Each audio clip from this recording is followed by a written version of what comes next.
how God was seeking a bride for his son. Each book is different from every other book. I'm trying to give you the keys for you to unlock it for yourself.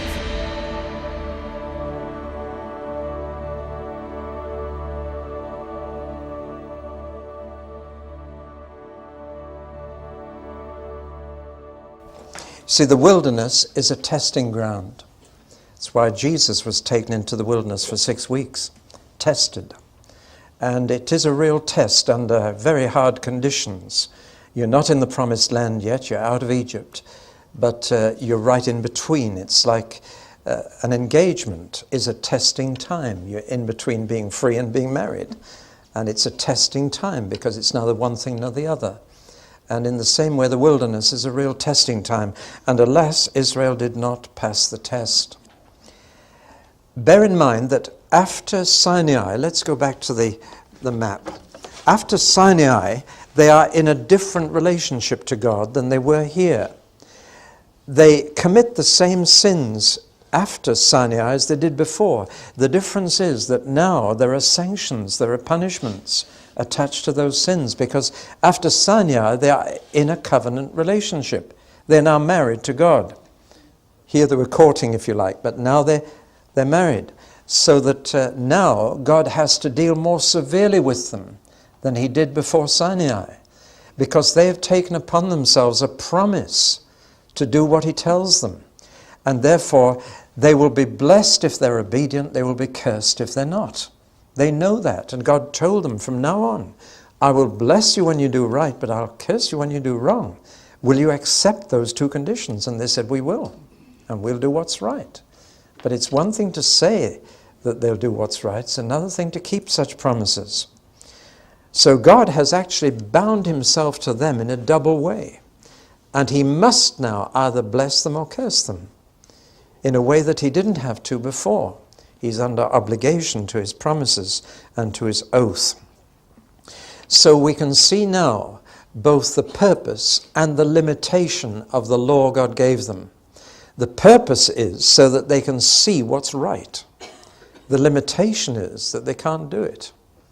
And the law can't help them to do it. The law doesn't help you to live right.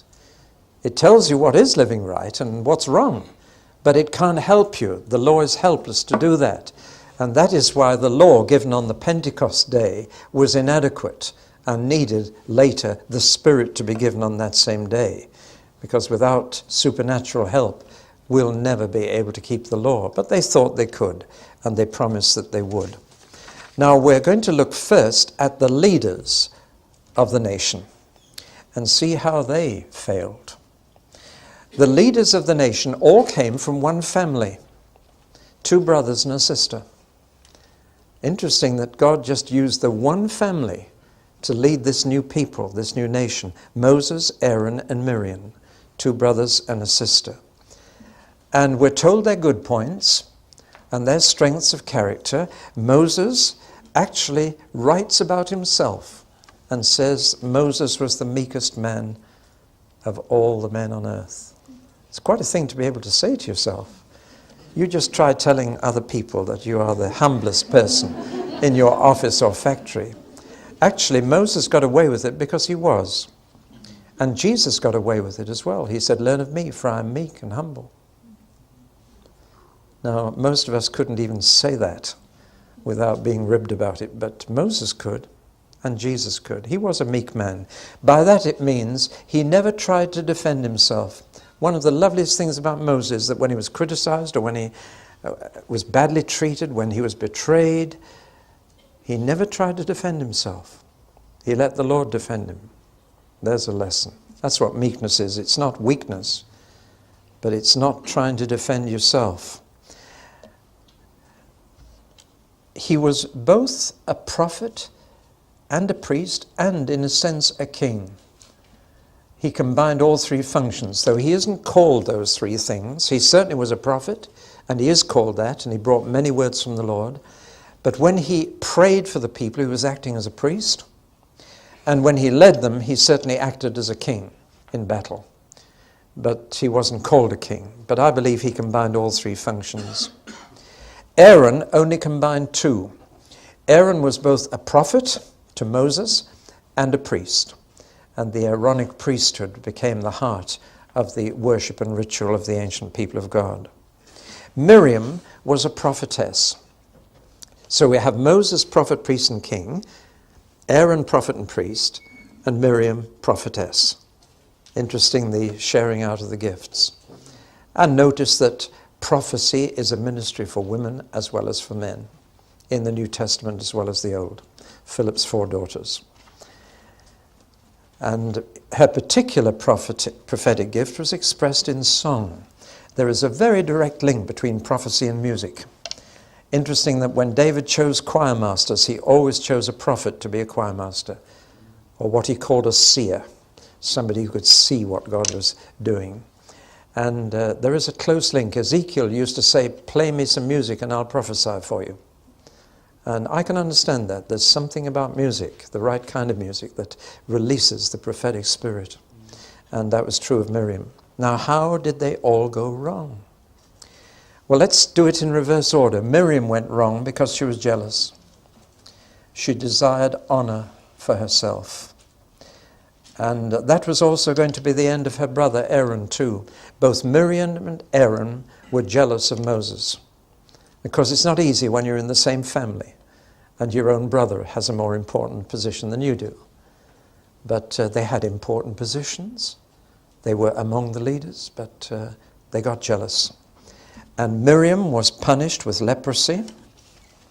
That may not be what later came to be called Hansen's disease. It could have been psoriasis or any skin disease, but certainly an incurable disease. And she had that for 7 days until she repented of it. But she actually died at Kadesh. She got no further than that. And she died there. So Miriam drops out of the picture. The second person to drop out of the leadership picture is Aaron. And once again, his problem was jealousy, desire for honor. In fact, he and Miriam got together to criticize Moses. And of course, jealousy will always find an excuse or an apparent reason for being awkward. And the reason they both found was that Moses married someone they didn't approve of. He married a Cushite woman who'd come out of Egypt with them, who was not even a Hebrew. And God didn't criticize him for doing that, but Miriam and Aaron did. It was simply an occasion. They were against Moses anyway, and this gave them a good excuse to criticize him and say he shouldn't have done that. A leader should set an example by marrying a Hebrew. Well, Aaron too died. He died at Mount Hor, which is just a little further than Kadesh. So very quickly after they expressed this jealousy and this desire for honor themselves, they both died. Aaron was over 100 when he died, which left Moses. Alas, Moses himself failed. He got very impatient with the people. Now, who could blame him? In the New Testament, it says he put up with the people for 40 years in the wilderness. And he did. I mean, what a job. 2 million people always grumbling and complaining and having arguments that needed to be settled. He would bang their heads together. He got fed up with the people and therefore impatient with them. And a leader who is impatient with his followers is likely to get into trouble. But the time came when he made a big mistake. He had already provided water for them by striking the rock with his rod. And the limestone of the Sinai desert has this peculiar property of holding reservoirs of water within itself. There are huge reserves of water in the Sinai desert, but they're usually surrounded by rock and contained in the rock.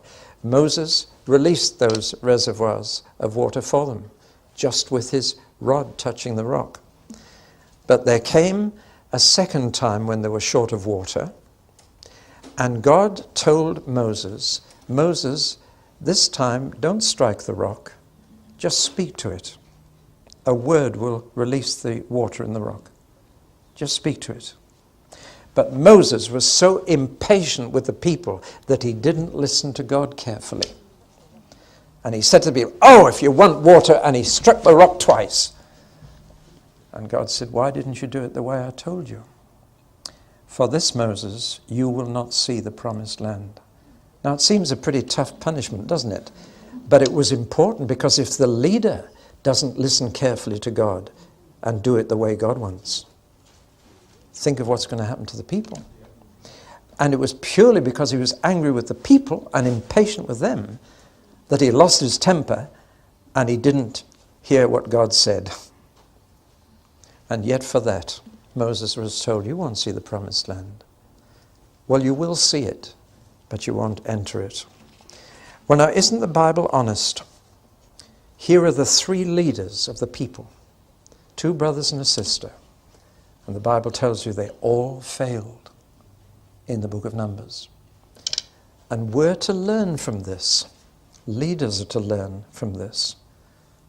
A big responsibility to lead God's people. Do it right and do it God's way. There were individuals who let God down through the book of Numbers. The most outstanding was a man called Korah, Korah. And in chapters 16 and 17, we find Korah led a rebellion.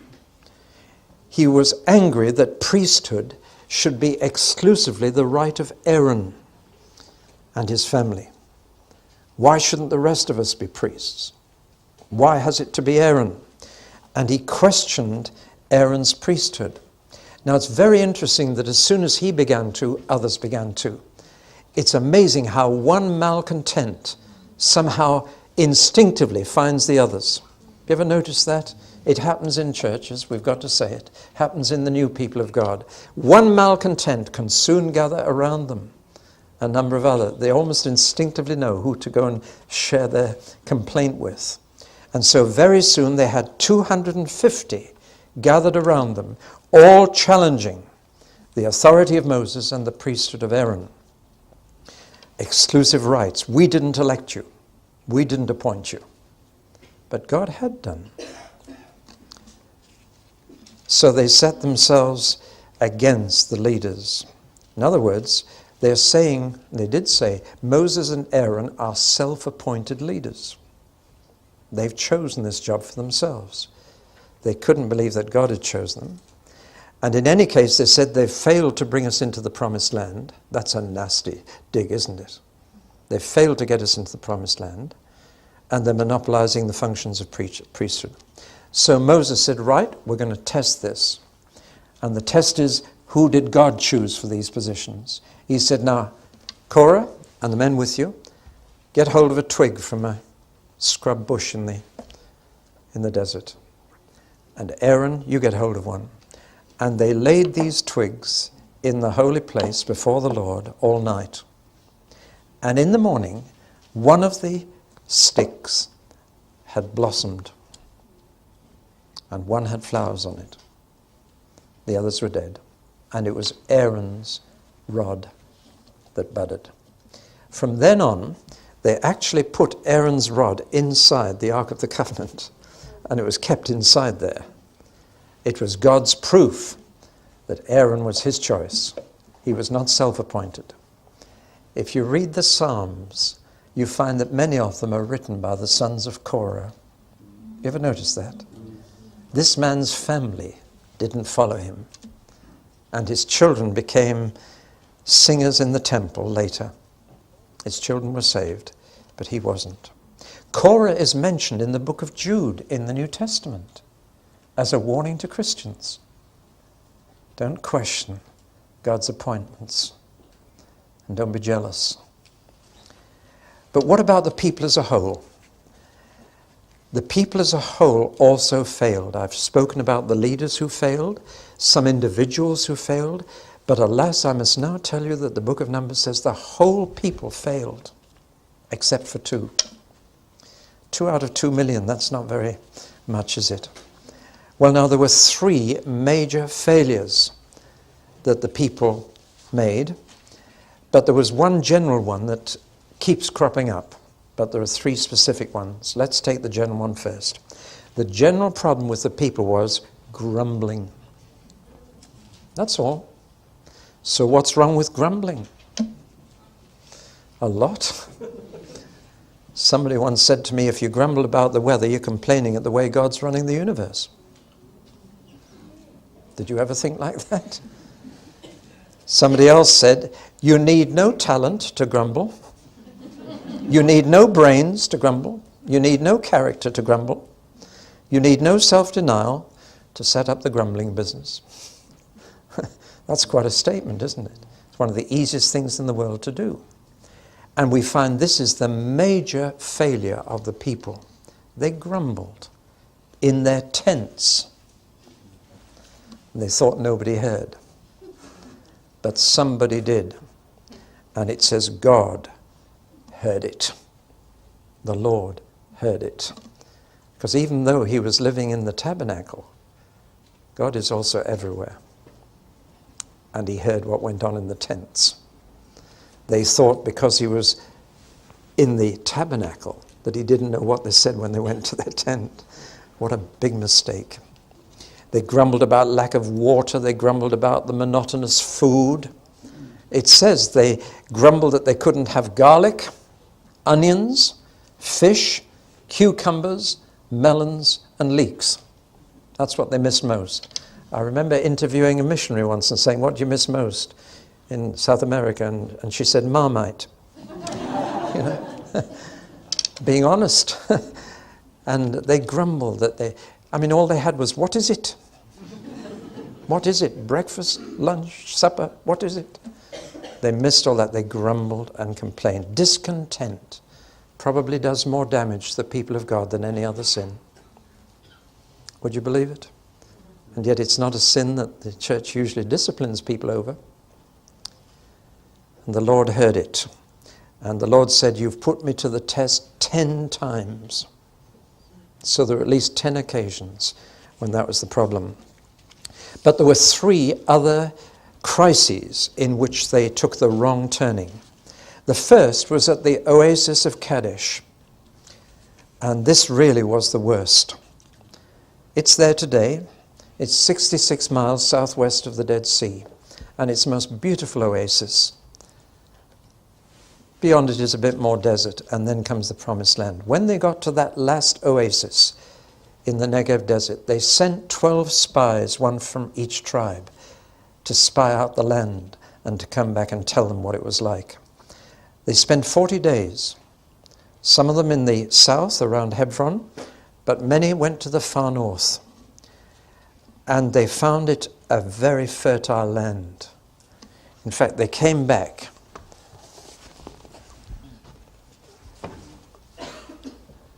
That's a perfect illustration, a photograph taken in Israel of a land dripping with wine. Dripping with wine. Doesn't that seem to drip with wine? They came back with grapes like that from the Promised Land. But they said it's unconquerable. The beautiful land, it's all God promised, but we'll never take it. It's a land that will devour our people. We won't devour the grapes. We will be devoured. 2 of the spies said, God's with us. He didn't bring us this far to leave us in the desert. We're going in with God. But the other 10 said, no, it's been a huge mistake. We should never have left Egypt. The crowd actually wanted to stone Moses and Aaron for bringing them all this way. Now bear in mind, it's only been about 3 months since they left Egypt. But they're prepared to kill Moses and Aaron for bringing them out of slavery. It's a tragic situation. Joshua and Caleb agreed that the land was well fortified and that it was inhabited by much bigger people. That was a point they made. There are giants in there. Well, on the whole, Hebrew slaves are quite small. We know that from old bas-reliefs on which they appear. Compared with other peoples, they were not large. And the Canaanites were large. But more than that, they said they have walls around their cities. One of the loveliest things that Joshua and Caleb and Moses said to the people then was, God will carry us on his shoulders. I can remember as a boy being carried on my father's shoulders. And when I was on his shoulders, I was the giant. I was bigger than everybody else. And I could look over those high garden walls. And what Moses is saying is, God will take you in on his shoulders. And you will be the giant, and you'll look over those fortified walls. But they didn't believe it. They put their faith in what man saw and what man said, and they were thoroughly democratic. They took the majority verdict. Democracy is not the way God usually works. The majority can be terribly wrong, but it was 10-2. And they believed the majority. And defeatism set in. Interesting to contrast what the 10 said with what the 2 said. The 10 said, we are not able to take it. The 2 said, God is able to take it. Very interesting. We are not able. God is able. There's no contradiction between that. But the problem is which looms uppermost in your mind. Also, the children of Israel said to Moses, the land to which you sent us. Whereas Moses said, the land God gave us. Now, once again, there's a complete difference in the way they talk. The way people talk reveals whether they've got faith or not.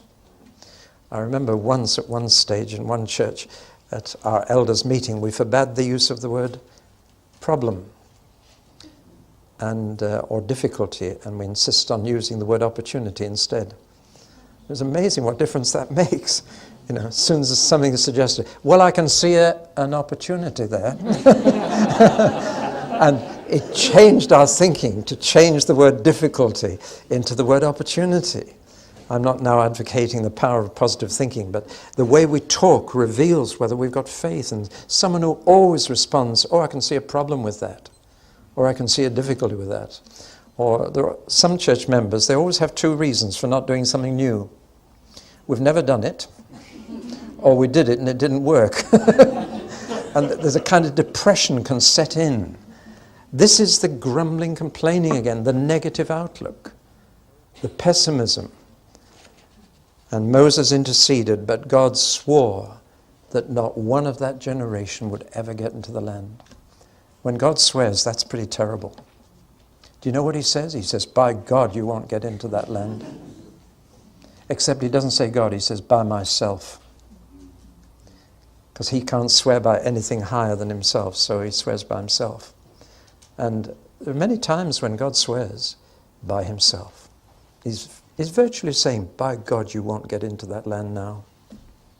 By myself have I sworn, you will never enter my rest. Need to take God's swearing seriously. They were 40 days spying out the land. So God said, for every day you've spied out the land and come to the wrong conclusion, you spend 1 year in the wilderness. That's making the punishment fit the crime in God's sight. And that event becomes the hinge of the book of Numbers. It's only 1/3 of the way through, and the rest need never have been written. But the rest is all about this endless journey until every man had died. That was the first huge crisis, and it was the worst. And it meant 40 years wasted time getting nowhere for an entire generation. Sad, isn't it?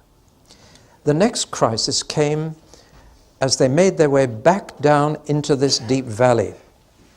This is a huge crack in the earth's surface. There's the Sea of Galilee, then the Dead Sea, then the valley bottom rises a bit and goes down again. And the crack goes right down through the Red Sea, right down through Ethiopia, right down to the Great Rift Valley in Kenya, and right through Africa. It's the biggest crack in the world's surface. And the lowest part of it is the Dead Sea. You can fly below sea level there and get a pilot's license. It's about 1,600 feet below the Mediterranean. It's a deep, deep crack. And they went down into this valley. It's called the Arava here, the Arava. And they went down into it, down a steep valley, which is called the Valley of the Scorpions. It's known for its scorpion and snake population. And once again, they grumbled, and God punished them by sending snakes. And suddenly they were dying of snake bite in this Valley of the Scorpions. You can still go to the valley today. It's a horrible place. Dry, dark, and there's snakes everywhere. And they were being bitten. And only when the death toll rose to an impossible position where it seemed as if they'd all die, they cried out to God then. They confessed their grumbling sin. They repented and they begged God to stop the snakes. He didn't actually stop them. He sent a cure for the snake bite. Now it's interesting, he didn't remove the snakes. But he gave them a cure. And he said, Moses set up a copper snake on a pole on the top of the mountain looking over the valley. And when anybody is bitten by a snake, if they will then look at that copper snake on the pole, they will not die. That's my antidote. And it worked. It was saying, you're still in danger, but you have to do something to get out of it. You have to make a response. And of course it took faith to do that. They had to believe in it, that it would work. They could have said, oh, that's silly, that won't cure snake bite. And had they said that, they'd have died. It says everyone who looked kept their eye on that copper snake. Of course, ever since there's been a superstition about wearing copper, as you know. It's supposed to cure all sorts of things, copper bracelets and things. That's sheer superstition. Well, they had to look, and it says when they looked, they lived. We'll pick that up later. The third crisis came when they got to the plains of Moab. This was the final one. They'd had a number of victories on the way. They'd had a victory over Edom and Moab. They were riding high, and they camped overlooking the Jordan, looking across to the promised land. I've got a photograph, but I think I'll show you that one later. But now they were going to suffer a major defeat. What happened was this. These people living on this side, Ammon, I'm sure you've heard the capital of Jordan is Amman. It's the same word. And the Moabites, they got together and they said, look, we can't let these Israelites come in here. We don't want them taking our land. Very similar situation to today, actually. We don't want them around. And so they hired a Syrian soothsayer, a man from way up in Damascus. Actually, he'd lived on the river Euphrates earlier, but he was now living in Syria, and he was a magician, he was a diviner, and he was a big ass. And he had one too, and his name was Balaam. And this is where Balaam comes into the picture. Because very often in battles in those days, as today, people prayed to win. And often in those days, they would bring in a soothsayer or a diviner to curse the enemy. And to believe that cursing the enemy would mean they'd defeat them. But same thing happens today. The Russians put on a play in Moscow years ago, and it showed the Germans and Russians fighting on stage. And as the play opened and the curtain went up on the battle scene, there was a German chaplain in a box at one side of the stage and a Russian Orthodox priest in a box the other side of the stage, both praying to God that they would win the battle. It was the Russian cynical way of saying, what's the good of praying in war? But people still do. And they seek to get God on their side. And the ancient way of doing it was to get a magician to come in and in the name of gods, pagan gods, to curse the other side. Now here we have the most extraordinary story in Numbers. Here is a pagan soothsayer called Balaam, and yet they call him in and they ask him to curse the Israelites in the name of the God of Israel. Extraordinary. And he does it. And we know why he does it, because he likes money. It's as simple as that. And they kept having to offer him a larger fee, because each time he tried to curse the Israelis, he blessed them. Every time he opened his mouth to curse them, I bless you, says the God of Israel. And the kings of Ammon and Moab were furious. He said, well, I can't help it. He said, I just try and curse them, but I just find myself blessing them. So they gave him more money. And they kept upping it. And they kept bringing him nearer to the camp of the Israelis. At first, the first time he tries to curse them, he's a long way off. You can just see them in the distance. And gradually, he's brought nearer and nearer to see how many there are, until finally he's overlooking the camp itself. And he tries again. Now, he did at one point nearly succeed. And that's where the story of the ass comes in, or the donkey. And we're told this amazing story that here is Balaam sitting on his donkey, going down a narrow road, a track between two stone walls, and there are many such in the Middle East, just a little track between two high stone walls, and the donkey sees an angel standing in the path, and the donkey won't move. And Balaam beats the donkey because he can't see. And still the donkey won't move. And he beats the donkey and beats the donkey. And finally the donkey turns around and speaks to Balaam. Now once again, there are people who say that is absolutely ridiculous. But of course, we've got to remember that animals can be possessed by evil spirits and good spirits. That's surely what was happening in the Garden of Eden. And we know that Jesus sent demons into pigs. But a good spirit can use an animal just as well. An angel can use an animal. Make of it what you will. But the animal had more sense than Balaam. That's the message that very clearly comes through. The animal was more sensitive. Sometimes animals can be more sensitive to things that are happening than human beings. But it really puts Balaam down at the bottom, below his donkey. It's a sad story because of the sequel. You must read all about it. But in fact, Balaam finally hit on the way of getting the money from the kings of Ammon and Moab. He said, look, trying to curse them is no use. The Lord just twists my words, or he stops me getting anywhere near them. I can't do that. But he said, I can tell you a way to get in among them, and this is very significant. Oh, they said, how? He said, send some of your pretty girls into the camp. That's all. It's deadly. They said, oh, no, that's good thinking. And they gave him lots of money now. And the girls came in, and it's really too sordid a story to dwell on. In fact, one man in the Israelite camp is commended by God because he actually stuck a spear right through a couple having intercourse at the door of the tabernacle. They were fornicating in God's tent. And this Israelite was so horrified that he pinned them both to the ground with a spear.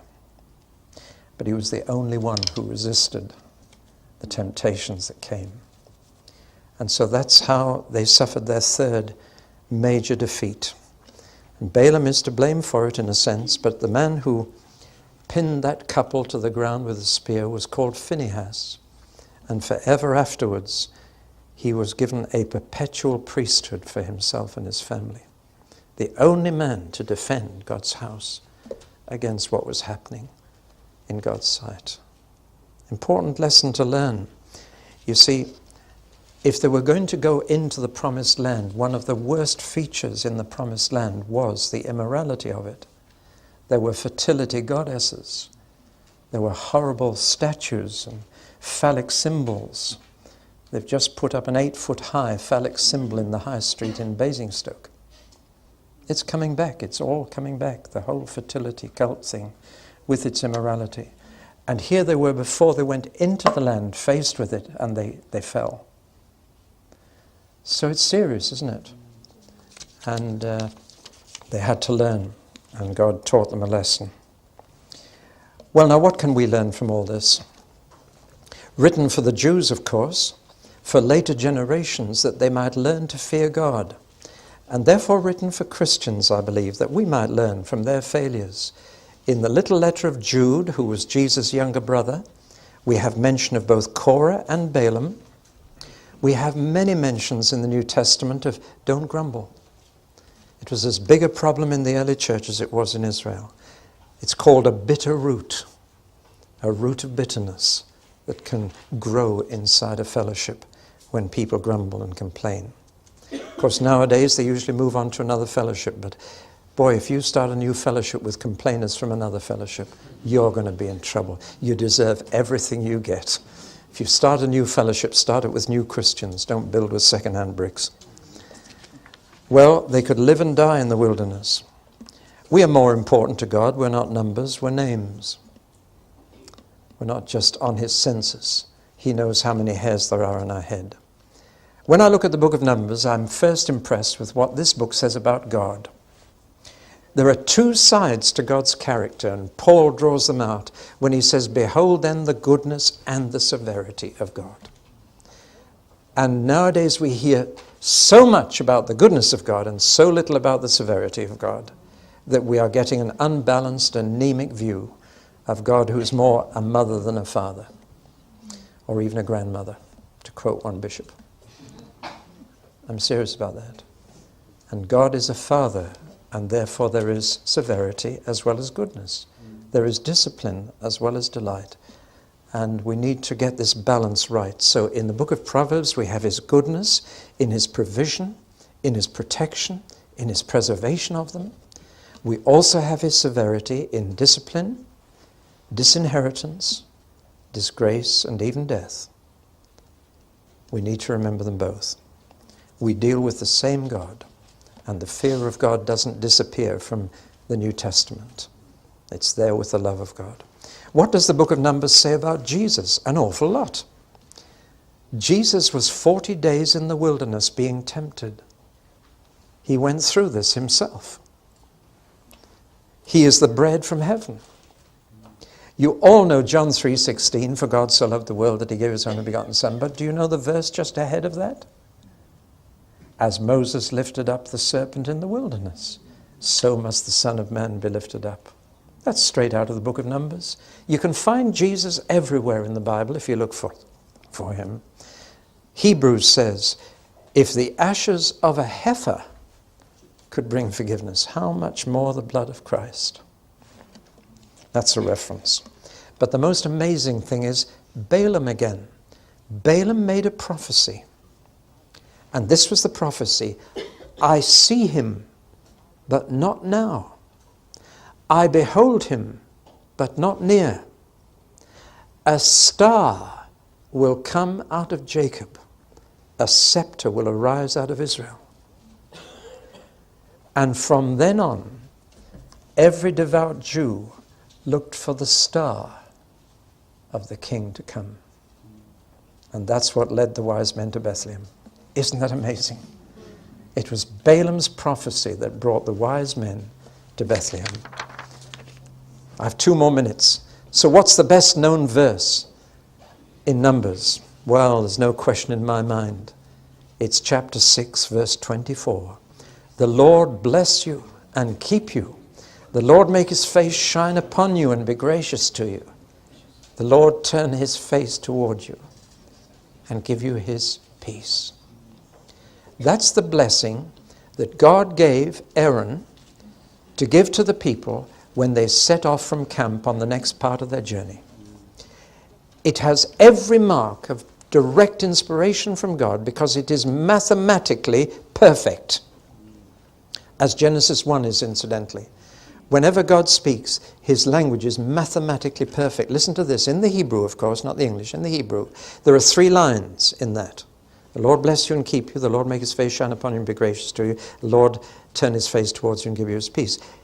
The words in the Hebrew, 3 words in the first sentence, 5 in the second, 7 in the third. The letters in the Hebrew, 15 in the first, 20 in the second, 25 in the third.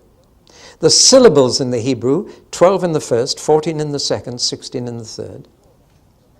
And if you take the word Lord out, you are left with 12 Hebrew words. So you've got the Lord and the 12 tribes. And I could go on. It is mathematically perfect. And it builds up, even in English, there's a kind of crescendo, isn't there? You feel it.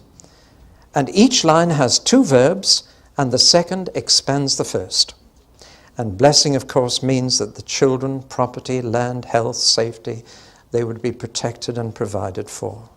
And the Lord is, of course, Yahweh, but it's now Jesus. And the 2 things the blessing offers are grace and peace, which, of course, is the Christian blessing in every epistle in the New Testament. Grace and peace to you.